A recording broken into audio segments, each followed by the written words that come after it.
Pessoal, olha só, aqui a gente vai começar a unidade 5, que é do direitos em espécie. A gente vai ver alguns direitos em espécie, não são todos.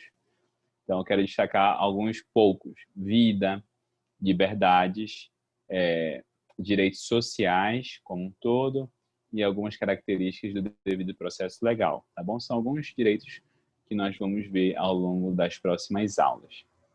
Bem, primeira coisa, gente, a vida, o direito à vida tem duas dimensões. Tem um sentido biológico, né, que protege a continuidade da existência do ser humano, e tem um sentido mais amplo, que a gente pode chamar de um sentido existencial, que vai tentar proteger o ser humano como um todo, assegurando especialmente condições para uma vida mínima, né, que a gente chama de condições para uma vida digna. Embora esse segunda corrente seja mais atraente, a Constituição, ela protege a vida na primeira dimensão. Então, historicamente, a nossa Constituição assegura o direito à vida no primeiro, focado no primeiro caso, ou seja, direito à vida é o direito a eu ter a minha existência biológica, a existência do ser humano continuada, sem ser interrompida. Quer dizer, assim, é o direito de não morrer injustamente. Então, o direito à vida protege a continuidade da existência do ser humano, a existência biológica do ser humano. Ou seja, o direito de não ter a sua vida biológica interrompida injustamente. É essa dimensão que a nossa Constituição protege, é esse o núcleo central de proteção do direito à vida. O outro sentido, o sentido existencial, né, o direito a condições mínimas de vida, o direito a uma vida digna, não é o conceito adotado predominantemente no ordenamento jurídico, tá bom? Ele é relevante. A ministra Carmen Lúcia tem alguns textos sobre isso. Até são textos bons, mas não é esse o foco do nosso ordenamento jurídico. Nosso foco, o nosso ordenamento jurídico, ele protege com primazia a primeira dimensão, ou seja, o direito de não ser morto. Ok? Pergunta importante, vou tirar para vocês não colarem. A vida é um direito hierarquicamente superior aos demais?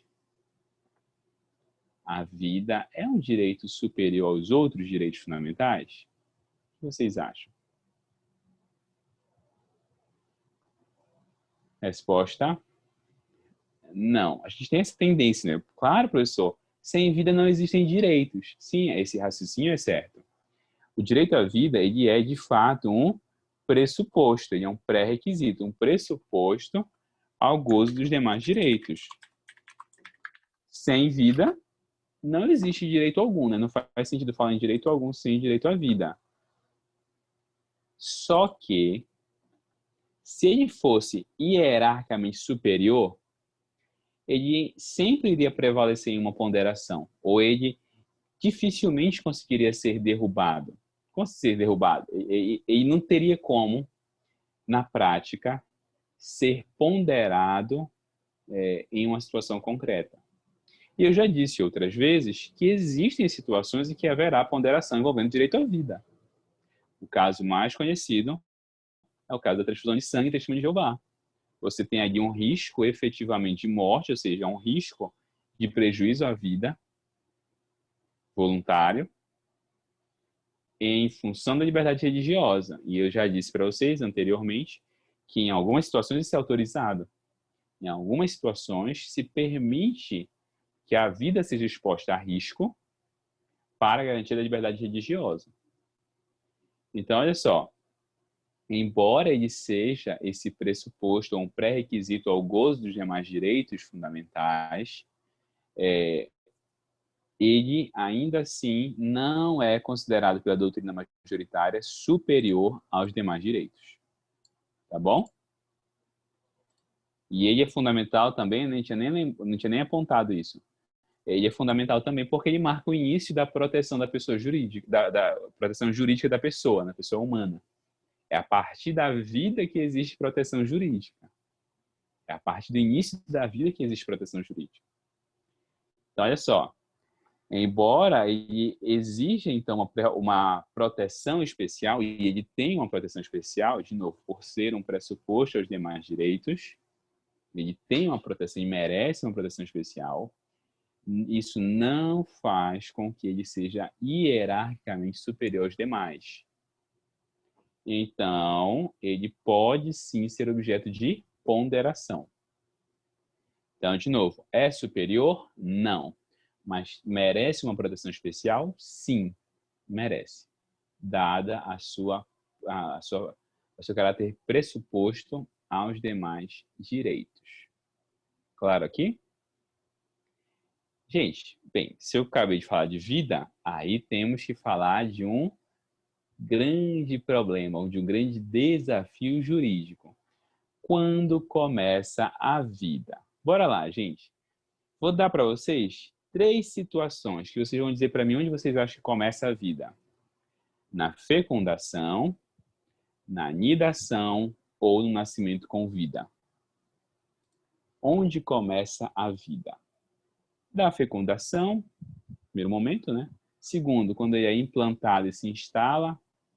Ou terceiro, quando a criança nasce com vida. Qual momento é o marco para o direito à vida?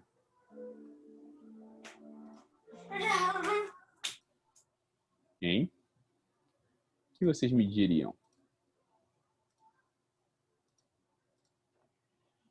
Gente, temos uma grande dificuldade jurídica de fazer isso. Por quê? Quando você tinha a gravidez por processos apenas naturais, era muito fácil. Então, fecundou, nidou, a só parte daquele momento você vai ter realmente, você vai saber que existe a vida. Então, era muito mais tranquilo. Como hoje nós temos processos artificiais e mecânicos de fertilização, fica muito difícil. Porque agora essas etapas são quebradas. Fecundação, nidação e nascimento com vida são fases fases distintas, fases relativamente, não é nem dependentes do termo, mas são fases relativamente identificáveis em separado uma das outras, tá? Consigo identificar a fecundação num momento, a nidação em outro momento e o nascimento com vida em um outro momento. Bem, e aí? Protege, não protege? Protege embrião, não protege embrião? Gente, olha só. Eu não vou fazer uma análise filosófica aqui, não é a minha pretensão. Minha pretensão é analisar juridicamente o caso. Juridicamente, a nossa doutrina e os precedentes que nós temos marcam... A doutrina e a jurisprudência que nós temos marcam 3 momentos, 3 etapas na condição de pessoa humana. Tem a condição do embrião pré-implanto, a condição do nascituro e a condição do nascido vivo. Ok? São 3 condições da pessoa humana. Bem, a grande pergunta, para o nascido vivo é mais fácil, né? Nasceu com vida, a gente já sabe a resposta. Todos os direitos serão assegurados a partir desse momento. Nasceu com vida, perfeito. Não tem muita controvérsia, tem direito à vida, tem todos os direitos assegurados pelo ordenamento jurídico. Professor? Pode falar. Assim, o pressuposto da perda da personalidade jurídica, desculpa, a perda da personalidade, no caso a morte, ela necessita que haja a cessação das funções cerebrais, das funções neurais.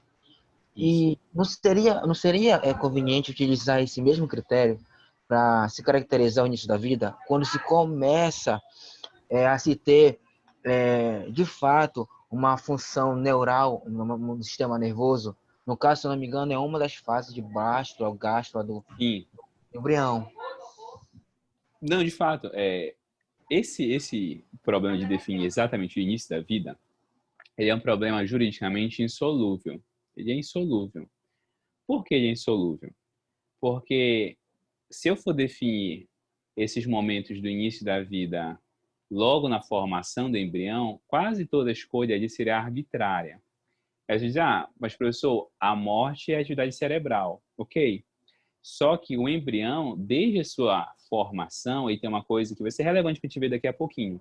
em células-tronco. Ele tem células pluripotentes. O que significa isso?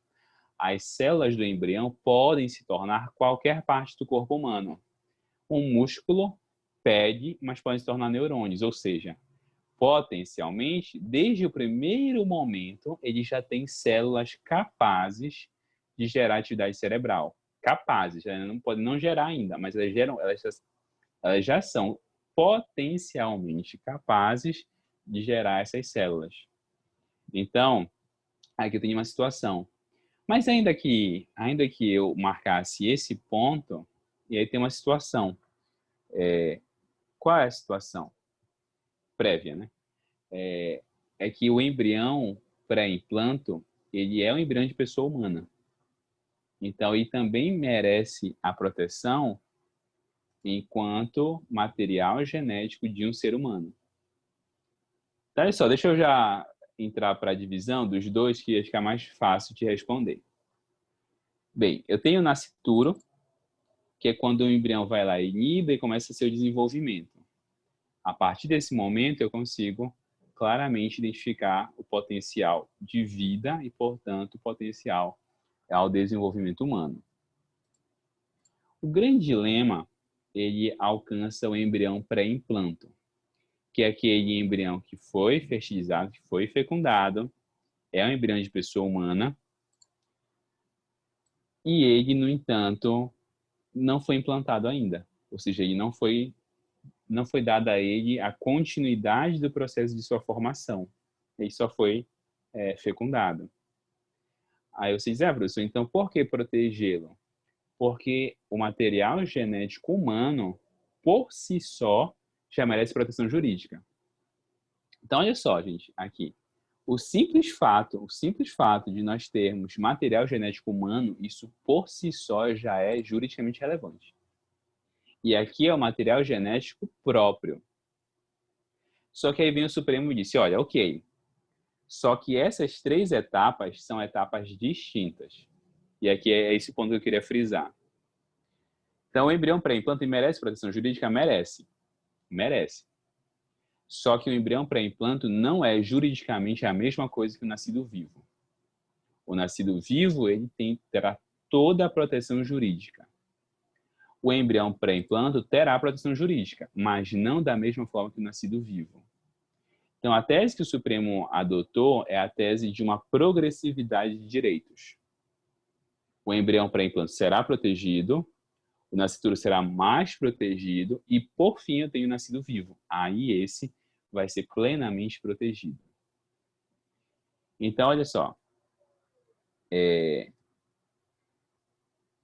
Ele vai ter proteção jurídica, porém apenas no sentido da sua condição biológica, ou seja, ele terá proteção jurídica associada à sua condição. Um exemplo de um direito do embrião pré-implanto. O direito de não ser usado como experimento biológico. É eticamente proibido, na bioética isso é proibido, mas juridicamente também é proibido. Então vamos supor que eu sou um cientista, eu posso fertilizar embriões para ver o que é que dá? Eu posso fazer uma quimera? Eu posso misturar embrião humano com um embrião de outro animal? Não. Então isso significa que o embrião pré-implanto tem direitos. Pelo simples fato, olha só, independente da atividade cerebral, esse é o ponto, independente da atividade cerebral. O simples fato dele formar um material genético próprio e humano faz com que ele tenha algum nível de proteção jurídica. Então, olha só, qual é o entendimento que nós temos hoje, principalmente decorrente da decisão do Supremo na Lei de Biossegurança? O embrião ainda não implantado, ele não pode, como consequência disso, ele não pode ser objeto de descarte puro e simples. O ponto de direito à vida, né? O embrião pré-implante tem direito à vida? Mais ou menos. Não é nem sim nem não. Por que eu não posso dizer que ele não tem direito à vida? Porque o embrião pré-implante não pode ser descartado, jogado fora como se fosse lixo. Então, fertilizei, não gostei, vou jogar fora. Não, isso você não pode fazer. Professor, Pode falar. nesse caso seria uma pretensão de direito, não ser um direito propriamente constituído? Não, aqui seria um direito provavelmente constituído, sim. Nesse caso seria. O problema que a gente tem aqui, foi o Davi, né? O problema que a gente tem aqui, Davi, é quem postula esse direito. O grande problema é quem vai ter legitimidade para questionar isso. Mas eu não estou analisando esse ponto. Né? Existe esse direito? Existe. Não é uma mera pretensão. Existe um direito aqui. O direito a não ser tratado como uma coisa ou como lixo. Onde eu tenho uma pretensão que não é um direito ainda é a segunda parte, que é o direito à implantação. Se ele tivesse direito à vida, ele teria o direito de ser implantado e de nascer. Mas não existe juridicamente isso no nosso ordenamento. Nosso ordenamento jurídico não há um direito à implantação desse embrião. Ele não pode ser tratado como lixo, mas ao mesmo tempo ele não existe um direito à continuidade do seu processo biológico. Entende por que eu digo que é uma situação mais ou menos? É assim, ele não pode ser descartado, mas ao mesmo tempo não existe nenhum direito ou nenhuma garantia que ele continue os passos seguintes para que ele possa se desenvolver efetivamente. Tá bom? Por isso que é uma situação atípica. Então, fechando esse primeiro ponto aqui, o embrião pré-implanto, ele tem proteção jurídica? Tem, mas é uma proteção jurídica bastante limitada. Ele tem proteção jurídica à sua condição biológica, mas isso não assegura a continuidade, do seu processo biológico. Por isso, que a gente pode dizer que ele tem apenas parcialmente direito à vida. Ele tem apenas parcialmente, ou em certo sentido, direito à vida, não direito à vida propriamente dito. O segundo ponto é o nascituro. O nascituro é o embrião que já passou pelo processo de nidação, ou seja, ele já está implantado e está em desenvolvimento. Nesse caso aqui, gente, o nosso ordenamento jurídico protege o direito à vida. Aqui, gente, o embrião que já nidou, o nascituro, ele tem direito à vida. Tá bom? Hoje, o ordenamento jurídico brasileiro tutela esse nascituro. Tanto é que agressões a esse nascituro são consideradas violações do direito à vida. Por exemplo, o aborto. O aborto no Brasil ele é punido e ele está arrolado como uma violação do direito à vida. Por quê? Porque o ordenamento jurídico brasileiro reconhece isso. Tem proteção jurídica? Sim, maior que a do embrião. E tem o direito à vida. Por quê? Porque a sua existência biológica não pode ser injustamente interrompida. Tem situações em que se autoriza essa interrupção? Sim, são autorizações que a própria lei dá. Aí seriam interrupções justificadas. Mas tirando as autorizações que a lei dá, a existência do nascituro não pode ser biologicamente interrompida. Ok? E aí tem o nascido vivo. Tem todos os direitos assegurados a partir do seu nascimento com vida. Tem até aquele nome daquele teste que é difícil pra caramba de falar. Anencefalia. Já vou falar nesse caso, anencefalia, Diel.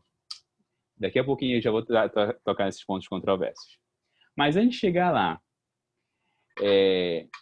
quando ocorre o fim da vida? Alguém respondeu ainda há pouco. Quem foi que respondeu? Nem lembro.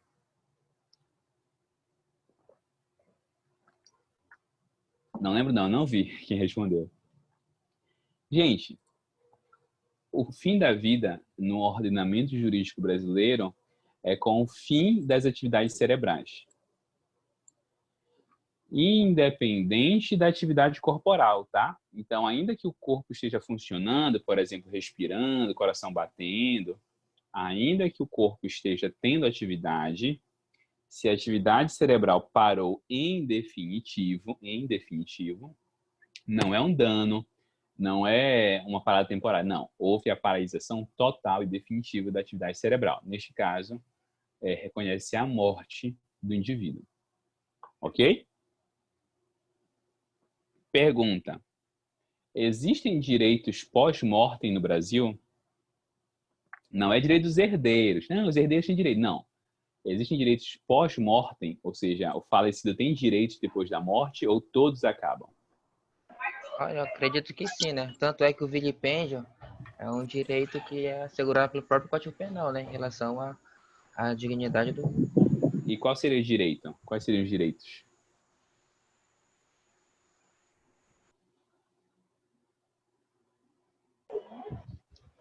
A sua memória, direito à memória. Isso.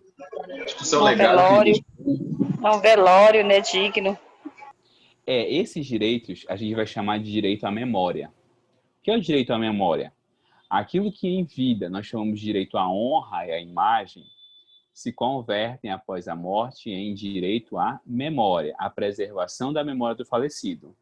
Isso inclui, por exemplo, o direito ao velório, a não violação do seu corpo, não destruição do seu corpo, não destruição da sepultura. Então, direito à memória. Então, existem direitos pós-mortem, mas esses direitos pós-mortem se resumem à memória, que é a conversão do direito em vida à imagem e à honra. Tá bom? Os demais direitos são extintos, tá bom? Todos os direitos do falecido são extintos com a morte. Preservam-se alguns poucos, como o direito à imagem e à honra. Claro até aqui? Gente, bora pegar alguns casos polêmicos. Esses são casos legais. Pena de morte. A pena de morte é uma violação do direito à vida ou não é?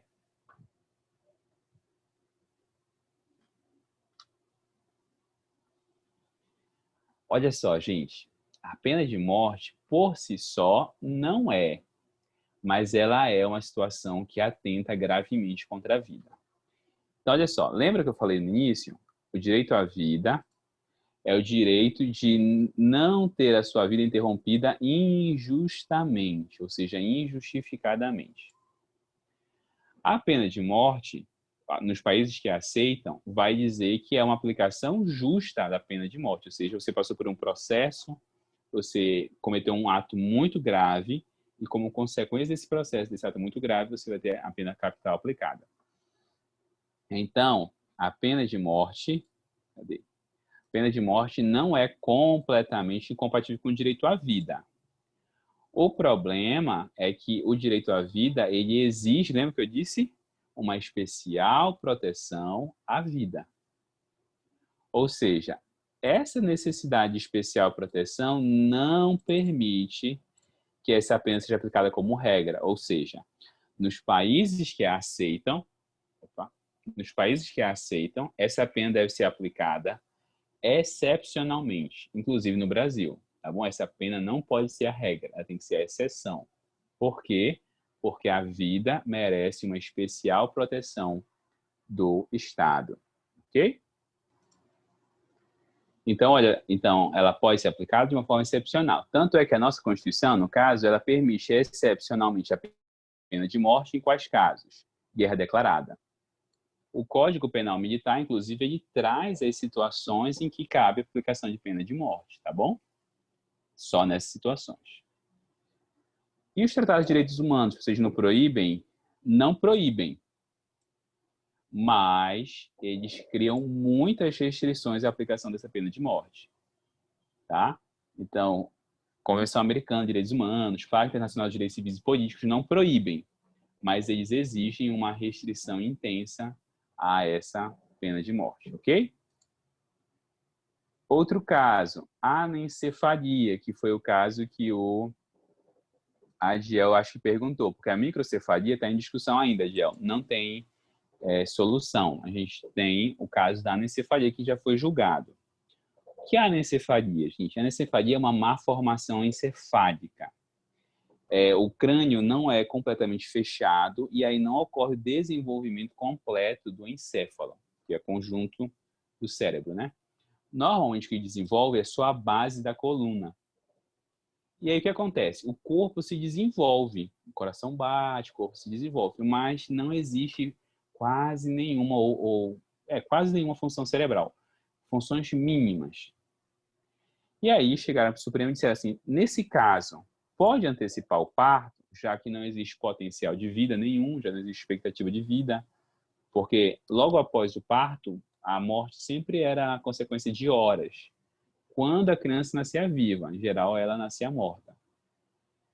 O Supremo, na DPF 54, julgou que pode antecipar o parto nesse caso, que não seria considerado como aborto. Por que não? Porque não havia expectativa de vida nesse caso.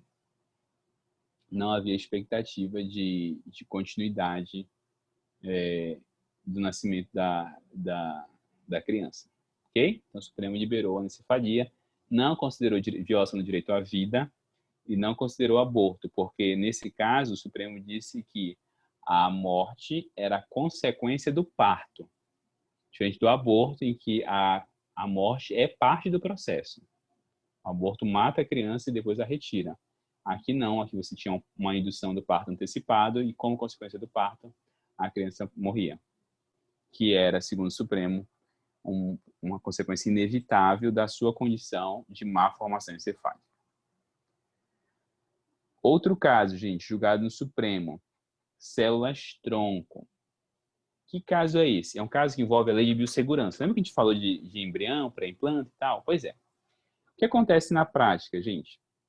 Quando você vai fazer um processo de fertilização in vitro, como é um processo muito caro, eles fertilizam muitos embriões para ver quais deles vai ter potencial de ser implantado.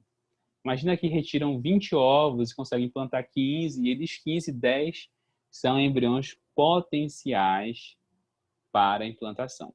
10. Obviamente você não vai colocar os 10, você não vai implantar os 10, porque tem um risco da moça engravidar ou ficar grávida de 6, já pensou? Um negócio muito grande.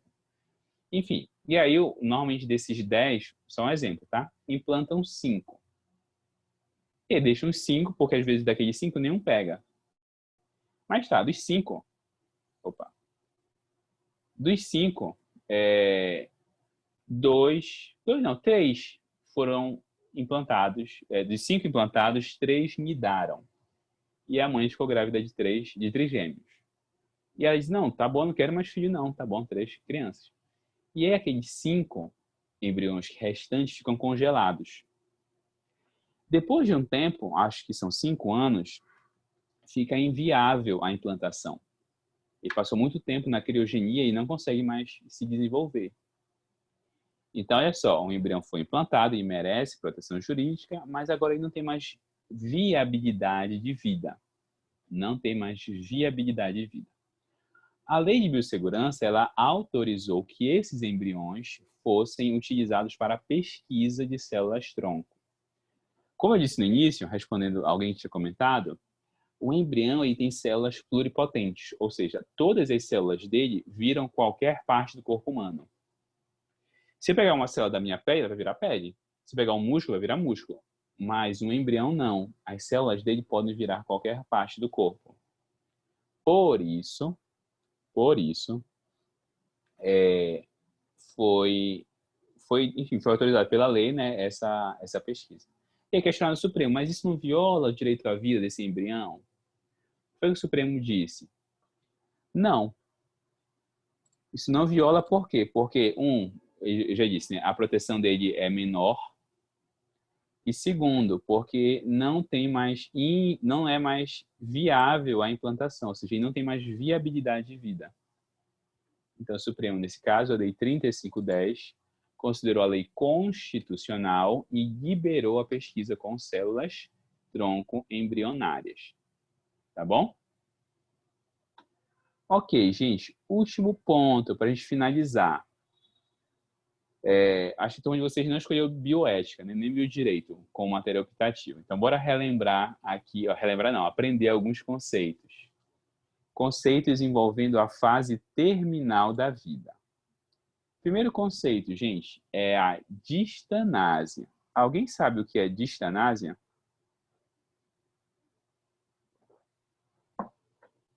A distanásia, gente, é o prolongamento da vida. Quando a pessoa está doente, está enferma, em fase terminal, você dá cuidados para que essa pessoa sobreviva um pouco mais de tempo. Ou seja, é o prolongamento dessa vida. Prolongamento artificial da vida. É proibido ou é permitido? É permitido, tá? Não é obrigatório, é juridicamente permitido. Então, você prolonga artificialmente a vida da pessoa. Distanásia. Sim, é o caso do estado vegetativo. Você vai lá e prolonga o estado vegetativo da pessoa. Com auxílio de aparelhos, né, você vai prolongando a vida dessa pessoa, que iria, em outras condições, morrer naturalmente. O contrário da distanásia é a ortotanásia. Na ortotanásia, a pessoa está em processo de falecimento e aí você permite, você não impede esse processo. Então, por exemplo, a pessoa é muito idosa e passou, vamos supor, é o caso, a pessoa está muito doente e sofre, assim, como é que chama? AVC, não é AVC, enfim, ela sofre paradas cardíacas seguidas. Então, a pessoa sofre 5 paradas. Aí a família diz, não, olha, se sofrer mais uma parada, não reanima, porque ela já está sofrendo muito e tal, já está um processo de morte natural. É um processo de morte natural, ou seja, a vida está sendo encerrada naturalmente. Ortotanásia. Permitida ou proibida? Permitida. Tá bom? Você deixa que o fluxo da vida continue e a pessoa venha a falecer naturalmente. O que é proibido no Brasil são os 2 últimos. É a eutanásia e o suicídio assistido. Que situações são essas? A pessoa não está morrendo, ela está grave. Ela está em uma situação grave. Na eutanásia, ela está tão grave que ela precisa de auxílio de aparelhos para se alimentar, para beber água, alguma coisa do tipo. Na eutanásia, o paciente não está morrendo, ele está mal. E o que é eutanásia? É você retirar esse auxílio para que isso cause a morte dele. Ou seja, na eutanásia a morte é provocada. Mas é provocada passivamente. Você tira o apoio e ele vai morrer. Normalmente morre por desnutrição, por exemplo, inanição. A eutanásia. Ela é proibida no Brasil. Eutanásia. E o suicídio assistido, gente, é aquele caso do Como Eu Era Antes de Você. Assistiram esse filme? A pessoa não está grave, mas ela sente normalmente muita dor, ela está numa situação incapacitante. Ela está numa situação debilitante. E aí, nesse caso, a conduta não é passiva, não tira o apoio dela, porque ela não precisa de apoio. Ela está em uma situação debilitante. Pois é, a pessoa escolhe morrer, mas, na verdade, isso é uma conduta ativa. Ou seja, alguém tem que tomar providência para que ela morra. Normalmente aplicando injeção letal. Tá? Isso também é juridicamente proibido no Brasil. Nem você pode tirar os aparelhos para causar a morte, nem muito menos, né, causar aplicar algum remédio ou algo do tipo que cause a morte da pessoa. Os 2 últimos são proibidos. Perfeito, pessoal?